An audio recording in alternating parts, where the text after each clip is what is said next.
Praise the lord. అందరికీ క్రీస్తు నామం పేట శుభవందనాలు తెలియజేసుకుంటున్నాను.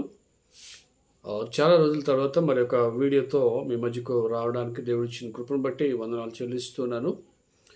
ప్రతి వారు కూడా అందరూ జాగ్రత్తగా ఆ యొక్క వీడియోను వీక్షించాలని ప్రభు పేట నేను మనవి చేస్తున్నాను. అనేక మంది షేర్ చేయండి, మా ఛానల్ని సబ్స్క్రైబ్ చేయండి. ఈరోజు ఒక అంశం ఏంటంటే యేసు ప్రభు చారిత్రక పురుషుడా లేక కల్పిత పాత్ర? యేసు ప్రభు చరిత్రలో ఉన్నారా లేదా? సో ఇది చాలా మంది ఈ రోజున చాలామంది ఆల్రెడీ భారత్ స్టూడియోలో కూడా ఈ క్రీస్తు శకం మీద యేసు ప్రభు హిస్టరీ మీద ఒక వీడియో చేశారు. అదే రీతిగా మరి కొంతమంది ఉన్నారు మత పిచ్చివాదులు, క్రైస్తవ్యాన్ని ఏదో ఒకటి చేయాలనో లేకపోతే సత్యాన్ని దాచేయాలనో, కొంతమంది నాస్తికులైతే యేసు ప్రభు చరిత్ర పురుషుడని ఒప్పుకుంటే దేవుని నమ్ముకోవాలని ఏదో ఒక రకంగా చరిత్రలో లేడు అని చెప్పడానికి వాళ్ళు ఎన్నో ప్రయత్నాలు చేస్తున్నారు. ఆ ప్రయత్నాల్లో ఆల్రెడీ నేను ఫేస్బుక్లో చాలామందితో పోస్టులు పెట్టడం కానీ లేకపోతే చేయడం కానీ చేశాను. వాళ్ళందరినీ నేను అడిగింది ఏంటంటే, యానో డోమిని అన్నారు. ఇది లాటిన్ వర్డ్. ఇది యానో డోమిని అనేది ఇయర్ ఆఫ్ ద లార్డ్ అన్నారు. సంవత్సరానికి ప్రభు అయి ఉన్నాడు అనేటువంటి విధానము ఇక్కడ ఉంది. అయితే ఇందులో ప్రపంచములో ఎంతమంది ఉంటే ఇయర్ ఆఫ్ ద లార్డ్ అనేటువంటి విధానము వీళ్ళెందుకు అప్పుడు యాక్సెప్ట్ చేశారు? పిల్లి సునీల్ గారు ఒక ఆయన ఫేస్బుక్లో నాస్తికుడు అని అంటారు ఆయన్ని. ఈయన 778లో ఈ శకం ఉపయోగించడం ప్రారంభించారు. క్రీస్తు శకం అనేదట 748లో శకం ఉపయోగించడం ప్రారంభించారని ఒక పోస్ట్ పెట్టారు. తర్వాత 1219 సంవత్సరంలో Anno Domini the year of the Lord అని అర్థం రాయడం ప్రారంభించారంట. So year of the Lord ఎందుకు ప్రారంభించారని నేను ఇందులో మెన్షన్ చేయలేదు. ఎందుకు మెన్షన్ చేయలేదు అని అంటే, యేసు ప్రభు పుట్టాడని మొదటి శతాబ్దం నుంచి కాల్కులేషన్ చేశారండి. అయితే క్రీస్తు జన్మ ఎప్పుడైనా అడిగితే క్రీస్తు పూర్వం 4-5 మధ్య చెప్పాల్సి వస్తుంది కాబట్టి, సో ఎగ్జాక్ట్ డేట్ తెలియదు కాబట్టి అని వీళ్ళు కొంత తప్పించడానికి యేసుప్రభు చరిత్రలో లేడనో, లేకపోతే యేసుప్రభు పేరు చెప్తే ఆయన ఒప్పుకోవాలనో ఏదో రకంగా తప్పించుకోవడానికి అప్పుడు ఉపయోగించారు, ఇప్పుడు ఉపయోగించారు అని వేరేగా కథలు చెప్తుంటారు. తర్వాత ఏంటంటే, బ్రిటిష్ వాళ్ళు ప్రపంచాన్ని ఏలినప్పుడు అన్ని దేశాల్లోనూ ఆ శకం అమలు చేయడం వల్ల ఇప్పుడు ప్రపంచమంతా ఒక యూనిఫామిటీ ఉండాలని దాన్ని అనుసరిస్తున్నారు. అంతకుముందు ప్రధాన దేశాలని వారి శకాలు ఉండేవి అన్నాడు. వారి శకాలు ఉండేవంట. ఏ శకాలు ఉన్నాయి? భారతదేశంలో ఎన్ని శకాలు ఉన్నాయి? లేదా విదేశాల్లో ఎన్ని శకాలు ఉన్నాయి? ప్రపంచం అంగీకరిస్తుంది వాటన్నిటిని. ఎవరికి శకం వాళ్ళకుంటే ప్రపంచం అంత అంగీకరించిందా? అంగీకరించలేదు. దేన్ని అంగీకరించింది? Anno Domini, year of the Lord. యేసుప్రభుని అంగీకరించారు. యేసుప్రభుని అంగీకరించారు కాబట్టి, ఇయర్ ఆఫ్ ద లార్డ్ యేసుప్రభువే కాబట్టి, చరిత్రకి సెంటర్ బీయింగ్ ఆయనే కాబట్టి ఎవడని ఒప్పుకోవాలి? ఇప్పుడు బ్రిటిష్ వాళ్ళు పెట్టారు, బ్రిటిష్ వాళ్ళు చేశారంటే, బ్రిటిష్ వాళ్ళు యానో డోమిని కానివ్వండి, క్రీస్తు శకం కానీ క్రీస్తు పూర్వం కానీ వాళ్ళు ఒకళ్ళు డిసైడ్ చేశారు అనుకుందాం. మరి ప్రపంచం అని ఎందుకు ఒప్పుకోవాలి? ప్రతి దేశం దాన్ని వ్యతిరేకించాలి కదా. ఎప్పటికైనా ప్రతి దేశం మీరు క్రీస్తు శకం ఎందుకు పెట్టారు, క్రీస్తు పూర్వం ఎందుకు పెట్టారు? ఈవెన్ కొన్ని గ్రంథాలలో, ఏ గ్రంథమైనా ప్రపంచంలో ఏ గ్రంథమైనా కావచ్చు, క్రీస్తు పూర్వం క్రీస్తు శకం లేకుండా ఉందా? నాకు చూపించండి. బిఫోర్ కామన్ ఎరా ఇవన్నీ ఎప్పటి నుంచి ఉపయోగించారు? అవి అసలు తర్వాత దాన్ని క్రియేట్ చేశారు వీళ్ళు. బిఫోర్ కామన్ ఎరా కానీ ఇవన్నీ. కానీ ముందు ఉన్నది క్రీస్తు పూర్వం. యానో డోమిని అనేది ఎప్పుడు వచ్చింది?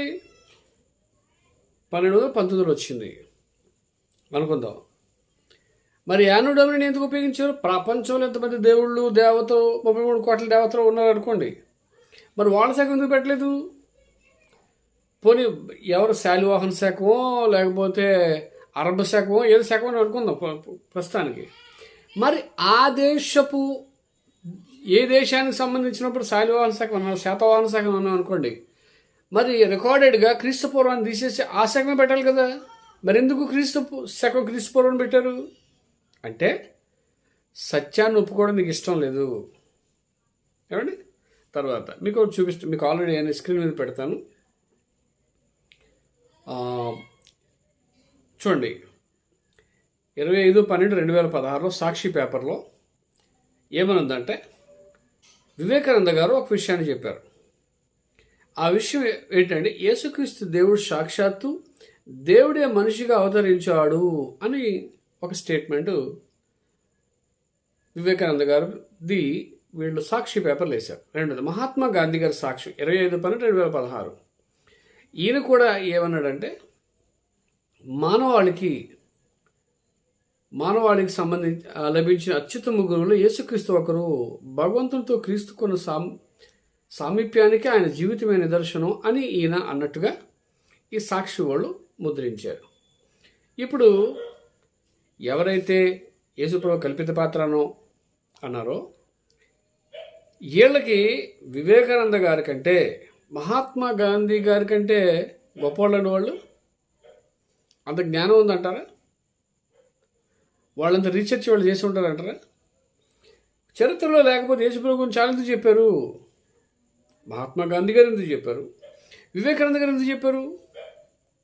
ఈరోజు పుస్తకాలు రాసినవన్నీ వీళ్ళిద్దరు స్టేట్మెంట్స్తో యేసుప్రభు చరిత్రలో లేడంటే ఆ పుస్తకాలని మురికాలంలో పడేయాలి. ఎందుకంటే మరి ఒప్పుకుంటున్నారు ఎవరు?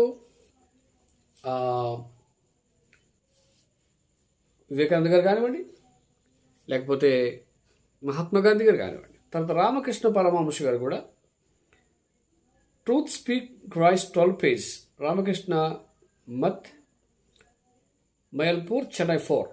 సో ఇందులో కూడా ఈయన యేసుప్రభు గురించి కొన్ని స్టేట్మెంట్స్ చెప్పారు. ఏంటంటే, his teachings of Jesus Christ is noble, so liberal and so universal because he was an incarnation of God. Christ lived in God, loved in God, taught in God, suffered in God, so that we too might live and love, suffer and teach as he died. తెలుగులో చూద్దాం. యేసుక్రీస్తు దేవుని యొక్క అవతారం కాబట్టి ఆయన ఉపదేశాలు చాలా ఘనమైనవి, చాలా ఔదార్యమైనవి కలిగినవి, ప్రపంచమంతటికి చెందినవి. మనము కూడా ఆయన వారు జీవించగలిగినట్లు, ప్రేమించగలిగినట్లు, శ్రమపడగలిగినట్లు, ఉపదేశించగలిగినట్లు క్రీస్తు దేవుని జీవించారు, దేవుని ఎందుకు ప్రేమించారు, దేవుని ఎందుకు బోధించారు, దేవుని ఎందుకు శ్రమలు అనుభవించారు అనేటువంటి కాన్సెప్ట్ ఇందులో చెప్పారు. సో ఒకవేళ రామకృష్ణ పరమహంస గారు యేసుప్రభు లేకపోతే ఎందుకు చెప్పారండి? తర్వాత 9వ తరగతి సాంఘిక శాస్త్రం 111వ పేజీ. ఇక్కడ క్రైస్తవ మతం గురించి ఆంధ్రప్రదేశ్ ప్రభుత్వం వారు కూడా దీన్ని ప్రింట్ చేశారు. ఇప్పుడు ఉన్న తీసేశారండి, కొన్నిట్లు తీసేశారు, కొంత ఉంది, కొన్నిట్లు తీసేశారు. విశ్వమాలన పాపవిముక్తులు చేయడం జీసస్ శిలువపై తన ప్రాణాలు వదిలి త్యాగమూర్తిగా వెలుగొందెను అని ఆయన రాశారు. ఆంధ్రప్రదేశ్ ప్రభుత్వం వారు ప్రింట్ చేశారు. సో ఇప్పుడు తర్వాత వివేకానంద స్వామి గారు ప్రబోధ రత్నాకర్ 1వ పేజీలో బ్రహ్మానికి అంటే పరమదేవునికి ప్రత్యేకమైన రూపం క్రీస్తు తెలుసుకొనబడుచున్నాడు, తెలుసుకోశక్యమై ఉన్నాడు. బ్రహ్మాన్ని తెలుసుకోలేమో, పరమపుత్రుడిని మాత్రమే తెలుసుకోగలం, మానవ రూపంలో క్రీస్తు మూలంగా మాత్రమే బ్రహ్మాను చూడగలం అని చెప్పేసి ప్రబోధ రత్నాకర్ 1వ పేజీలో ఈయన అన్నారు. తర్వాత స్వామి వివేకానంద జీవిత చరిత్ర వాల్యూమ్ 2 పేజ్ నెంబర్ 70లో నేను కూడా పాలస్తీనాలో క్రీస్తుతో కలిసి జీవించి ఉంటే ఆయన పాదాలను కన్నిటితో కాదు నా హృదయాన్ని కడిగేవాడిని ఆయన చెప్పారు అని సాక్ష్యం వివేకానంద గారు. ఇంకోటి ఏంటంటే, స్వామి వివేకానంద జీవిత చరిత్ర వాల్యూమ్ 1 పేజ్ నెంబర్ 521లో యేసుక్రీస్తు అంటే మనలను పాపాలను విముక్తులు చేయడానికి పరిశుద్ధుడై ఏతించిన దేవుని కుమారుడు అని అర్థం అని ఇదొక స్టేట్మెంట్. తర్వాత Swami Vivekananda Christ the messenger part 2లో నేను ఒక ప్రాతికేశిస్తుడిగా నజరేయుడైన యేసును ఆరాధించాలంటే నాకు ఒకే ఒక మార్గం మిగిలిన ఏమనగా యేసును దేవుడిగా ఆరాధించడం తప్ప మరి ఏమీ లేదు. ఇవన్నీ the statements of Swami Vivekananda. Swami Vivekananda గారు ఇవన్నీ స్టేట్మెంట్స్ ఇచ్చారు. సో యేసు ప్రభు శకపురుషుడు కాకపోతే, యేసు ప్రభు చరిత్రలో లేకపోతే వీళ్ళందరూ ఎందుకు చెప్తారండి? నాస్తికులైన యేసు ప్రభుని ఒప్పుకోవాలి. ఈవెన్ నాస్తిక గ్రంథాలలో కూడా వాళ్ళు లెక్కించేటప్పుడు క్రీస్తు పూర్వం క్రీస్తు శకం రాత లేదా ఇన్వాలిడ్ అది. ఇప్పుడు ఇంకోటి చెప్తాను. మీరు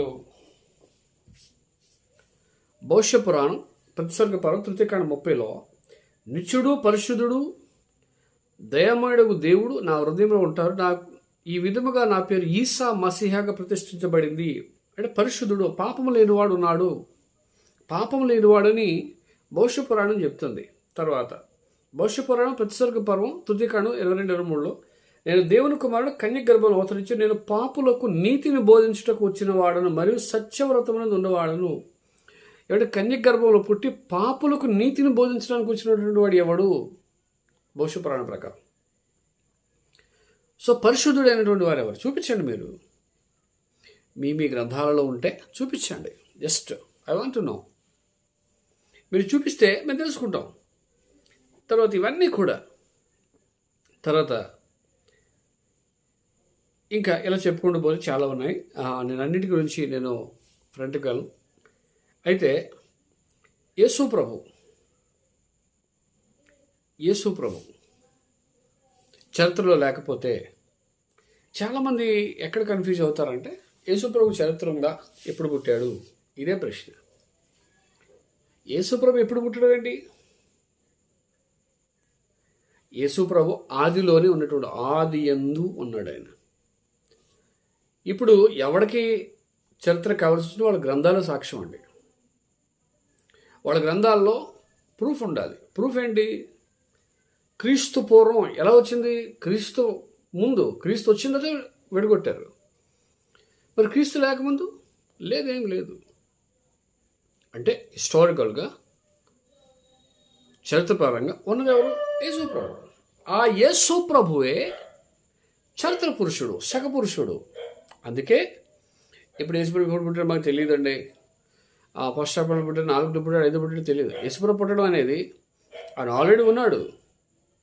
ఆయన వచ్చాడంతే. ఆయన వచ్చింది ఎందుకు? మానవాళ్ళు రక్షించడానికి, సిలువ వేయబడి చనిపోయి తిరిగి లేవడానికి వచ్చాడు. దాని డేట్ అవసరం లేదు, ఆల్రెడీ ఉన్నాడు అక్కడ. ఎంతోమంది ప్రవక్తలు ప్రవచించారు, తూర్పు దేశపు జ్ఞానులు వెళ్ళారు. ఇవన్నీ జరిగినాయి అంటే హిస్టరీ ఉందండి. హిస్టరీ లేకుండా ఏం లేదు. కాబట్టి చరిత్రలో, హిస్టరీలో యేసుప్రభు ఉన్నాడు. యానో డోమిని అంటే యేసుప్రభు ఈరోజులో ఆడు ఒప్పుకుంది. ఎవడైనా ప్రపంచంలో ఎవడైనా సరే యానో డోమిని ఒప్పుకోవాలి. ఒప్పుకోలేదంటే ఈజ్ ఎ ఫూల్. ఎందుకు ఫూల్ అనంటే, ప్రపంచం యాక్సెప్ట్ చేసింది. ప్రపంచంలో యానో డోమిని నువ్వు ఒప్పుకోకపోతే లెక్కేది? క్రీస్తుపూర్వ క్రీస్తు లేకుండా ఎలాగుంది? యానో డోమిని పోనీ యానో డోమిని నువ్వు యాక్సెప్ట్ చేయొద్దు. ప్రపంచంలో అందరినీ క్రీస్తుపూర్వ క్రీస్తు బ్లాక్ చేసేయమనండి, రద్దు చేసేయమనండి. పోనీ ఏ శకం పెడతారో చెప్పండి. పోనీ శకం పెట్టుకుందాం. పోనీ ఇప్పుడు దాకా ఆ శకం ఎందుకు మార్చలేదు? కామన్ ఎవడు మార్చాడు? ఎవడు మార్చలేదు. ఈవెన్ నేను ఆల్రెడీ ఇంత ముందు వీడియోస్లో చెప్పాను. హిందూ గ్రంథాలలో కూడా వాళ్ళ గ్రంథాల్లో వాళ్ళ దేవుడి గురించి లిఖించడానికైనా నాస్తికులు ఏదైనా ఒక హిస్టరీని చెప్పాలన్నా క్రీస్తుపూర్వం క్రీస్తు శకం వాడకండి. వాడకపోతే చరిత్రే లేదు, మీకు హిస్టరీయే లేదు. సో కాబట్టి క్రీస్తు శకం, క్రీస్తు పూర్వం రెండు కూడా ఉన్నాయి. సో యేసు ప్రభు చరిత్ర పురుషుడు. ఆయన విశ్వాసం ఉంచండి. నేనే మార్గమును, సత్యమును, జీవన అన్నాడు. ఆయన ద్వారా పరలోకానికి వెళ్ళండి. Is the only source, no other persons. ఇంకెవరు లేరండి. అంత పరిశుద్ధుడు ఎవడు ఉన్నాడండి? యేసు ప్రభు అంత పరిశుద్ధుడు ఎవడు ఉన్నాడు? ప్రపంచం యాక్సెప్ట్ చేసింది. ఎందుకు యాక్సెప్ట్ చేసింది? హిస్టారికల్గా ఈజ్ ద లెజెండ్. పాపాన్ని తీసివేయడానికి వచ్చి పాపము లేకుండా నాలో పాపం ఉందని స్థాపించగలిగిన వాడు యేసు ప్రభు. ఆయన భూమి మీదకి వచ్చాడు, ఆయన జీవించాడు, అద్భుతాలు చేశాడు, చనిపోయిన వారిని బ్రతికించాడు. ఆయన చనిపోయి తిరిగి లేచి పరలోకానికి వెళ్ళిపోయాడు. మరలా వస్తానన్నాడు. He will be back. ఈరోజు ఈ వీడియో ద్వారా మీకు అందరికీ చెప్పాలనుకుంది ఏంటంటే, ఆయన ఉన్నవాడు, చరిత్రలో ఉన్నవాడు. ఆయన మన కొరకు దిగి వచ్చినవాడు, ఈ భూమి మీదకి వచ్చాడు. ఎందుకంటే చరిత్రలో ఎవరిని తీసుకోండి వాళ్ళకి లింక్ ఉంటుంది. కాబట్టి యేసు ప్రభు శక పురుషుడు, యుగ పురుషుడు. అంగీకరించండి. God bless you all.